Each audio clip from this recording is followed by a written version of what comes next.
এখন সবথেকে যেটা বেশি সমস্যা সেটা হচ্ছে এই গরম। এই গরমেই প্রায় নাভিশ্বাস উঠে যাচ্ছে, কিন্তু শুনছি নাকি আরো গরম পড়বে। আর যত গরম পড়বে সমস্যাও কিন্তু তত বাড়বে। তাই বলবো যে এই গরমে নিজেকে সুস্থ রাখতে হবে সব থেকে আগে, তার সঙ্গে নিজেকে সুন্দর রাখতে হবে।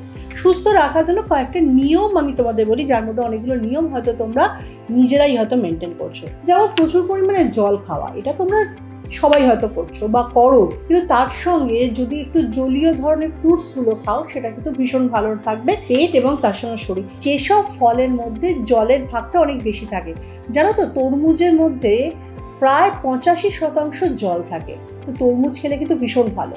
এছাড়া তোমরা ডাবের জল খেতে পারো।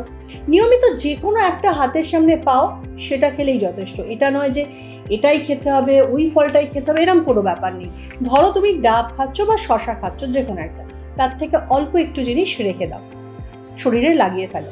ধরো তুমি তরমুজ খাচ্ছ বা আঙুর খাচ্ছ বা অন্য বেদানা খাচ্ছ বা লেবুর রস খাচ্ছ, যেটাই খাচ্ছ সেটা কিন্তু একটু সংগ্রহ করে রাখো। নিয়মিত কয়েকটা জিনিস করা দরকার। ধরো 50 গ্রাম মৌরি ভালো করে গুঁড়িয়ে রাখলে, তার সঙ্গে 50 গ্রাম মিশ্রি, সেটা সাদা মিশ্রি যেটা পাওয়া যায় সেটা হতে পারে, তালের মিশ্রিও হতে পারে, যে কোনো একটি মিশ্রি একসঙ্গে গুঁড়ো করে নিলে প্রত্যেকদিন সকালবেলা উঠে 2 চামচ নিয়ে জলটা খেয়ে নেবে। দেখবে সারাদিন তোমার শরীরটা অনেক বেশি সতেজ থাকবে, অনেক বেশি হাইড্রেট থাকবে এবং তার সঙ্গে হচ্ছে পেট এবং শরীর সব ঠান্ডা থাকবে। এটা কিন্তু ভীষণভাবে দরকার। এই যে যখন তোমরা অফিস যাও বা যে যখন কাজে বেরো বা স্কুলে যাচ্ছ, যে জলটা নিয়ে যাও বাড়ি থেকে, সেই জলের মধ্যে একটা পাতিলেবুর অর্ধেক অংশ নিয়ে সেটাকে রস করে নাও। এই জলটা সারাদিন খেতে থাকো, এতেও কিন্তু স্কিনও ভালো থাকবে, শরীরও ভালো থাকবে। আর একটা জিনিস করতে পারো, তোমরা যে জলটা সারাদিন খাও সেই জলটার মধ্যে কয়েক টুকরো শসা কিংবা আপেল বা অন্য যে কোনো ফ্রুটস ওর মধ্যে দিয়ে রাখতে পারো। এর ফলে যেটা হবে, যেই ফ্রুটসটা থেকে কিন্তু কিছুটা নির্যাস জলে চলে আসবে, আর এই জলটা যখন তোমরা খাবে তখন কিন্তু দেহের টক্সিন বেরিয়ে আসবে। একই সঙ্গে দেহের টক্সিন বার করার জন্য কিন্তু আলাদা করে কিছু করার প্রয়োজন নেই, এই সহজ জিনিসগুলো কিন্তু তোমরা করতেই পারো। তাছাড়া নিয়মিত তোমরা যদি ডাবের জল খাও সেটাও কিন্তু শরীরের পক্ষে ভীষণ ভালো।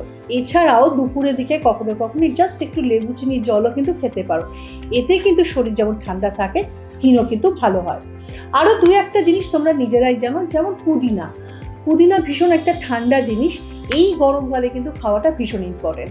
ধরো বাজার থেকে খানিকটা পুদিনা এনে রাখলে প্রত্যেক দিন জলের সঙ্গে তোমরা এটাকে ভালো করে পেস্ট করেও খেতে পারো বা জলের মধ্যে ডুবিয়েও রাখতে পারো পুদিনা, সেই জলটা খেতে পারো। এই পুদিনা পাতা নিয়ে কিন্তু তোমরা আরও একটা জিনিস করতে পারো, সেটা হচ্ছে খানিকটা পুদিনা পাতা নিলে তার সঙ্গে একটু মুলতানি মিশিয়ে নিলে, এই প্যাকটা তোমরা বাড়িতে ফিরে আসার পর পুরো মুখে লাগিয়ে ফেলো, দেখবে ফ্রেশ হয়ে যাচ্ছে স্কিনটা, তার সঙ্গে কিন্তু সেদিকার মতো যে ট্যানটা ছিল সেটাও রিমুভ হয়ে যাবে। এই ছোটোখাটো জিনিসগুলো কিন্তু একই সঙ্গে তোমাদের সুস্থও রাখবে, সুন্দরও রাখবে। আর একটা জিনিস, ঘরোয়া জিনিস, যেটা তোমরা ইচ্ছা করলেই করতে পারো, সেটা হচ্ছে এখন প্রচুর পরিমাণে কাঁচা আম পাওয়া যায় বাজারে। সেই কাঁচা আম যদি তোমরা একটুখানি পুড়িয়ে নাও এবং সেটাকে ভালো করে কাতটা বার করে নিয়ে জলের সঙ্গে নিয়ে খাও, তাহলে দেখবে তোমাদের পেট ঠান্ডা থাকবে। আর এই গরমে সব থেকে বেশি যেটা দরকার, ভেতর থেকে শরীরটা কিন্তু ঠান্ডা হবে। আর একটা কথা বলে রাখি, এই যে পাকা আম পুড়িয়ে নেওয়ার পর যে কাকটা বেরোয়, কখনো সখনো সেটা কিন্তু শরীরে যদি লাগাও, দেবে শরীর থেকে ট্যানটাও রিমুভ হচ্ছে। তাহলে এই গরমে নিজেকে সুস্থ এবং সুন্দর রাখতে গেলে অনেকগুলো উপায় কিন্তু তোমাদের বলে দিয়েছি। আর একটা জিনিস বলে রাখি, রাস্তায় বেরোনোর সময় অবশ্যই ছাতা নিয়ে বেরোবে, একটা সানস্ক্রিন লাগিয়ে অবশ্যই বেরোবে, তার সঙ্গে কিন্তু সানগ্লাসও নেবে। এটা কিন্তু ভীষণভাবে ইম্পর্টেন্ট। আর তার সঙ্গে যেটা ইম্পর্টেন্ট হচ্ছে সেটা হচ্ছে একটা ফুল স্লিভ ড্রেস, সেটা সুতিরই হতে হবে বা লিলেন হতে পারে। এই দুটো ছাড়া কিন্তু এই গরমে পরা উচিতই নয়, কারণ যারা রোদ্দুরে যাও, যারা রাস্তায় বেরো, সানরেতে যে শুধুমাত্র ত্বক কালো হয় তা না, ত্বকে কিন্তু আরও অনেক বড় ক্ষতি হয়ে যেতে পারে। তাই পুরো গরমকালটা সুতি এবং লিলেন পরবে। এবং তার সঙ্গে আরেকটা কথা, ভীষণ হালকা কালার, যদি সাদা হয় ভীষণ ভালো হয়, যদি সাদা নাও হয় হালকা কালার, সেটা পিঙ্ক হতে পারে, হলুদ হতে পারে, হালকা যে কোনো প্যাস্টেল কালারই তোমরা কিন্তু ইউজ করতে পারো। এই জিনিসগুলো যদি তোমরা মেনে চলো, তাহলে কিন্তু তোমরা এই গরমেও সুন্দর থাকবে এবং সুস্থ থাকবে।